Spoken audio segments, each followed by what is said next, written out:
In the end and in the beginning, women are an economic issue for every country in the world and every company in the world.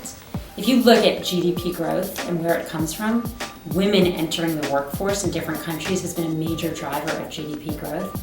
And our ability to grow our economies or our companies is only as good as the workforce we have.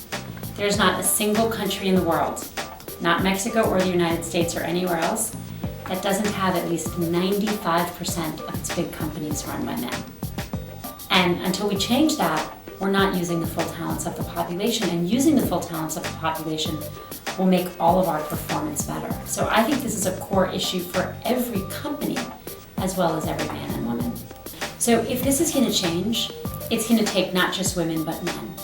I think we have a responsibility in all of our companies to start talking about gender openly.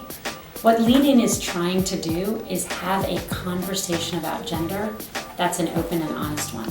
So for example, we know that we lose a lot of our high potential women, either out of the workforce or to, the faster tracks during childbearing years. But we don't really talk to them about it. Women know that mentorship and sponsorship is really important for their careers. They also know they don't get it in the same numbers as men do. But rather than force them to walk around looking for the help they need, every company should be giving it to them.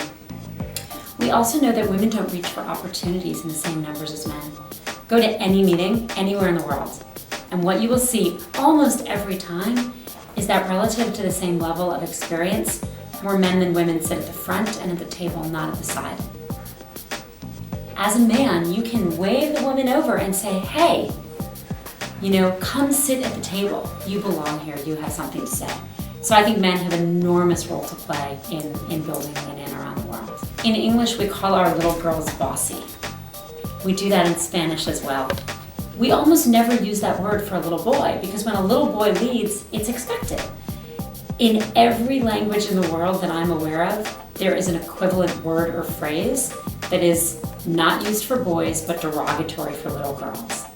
So what I think we can do is next time you're about to say, my little daughter is bossy, you say instead, my daughter has executive leadership skills.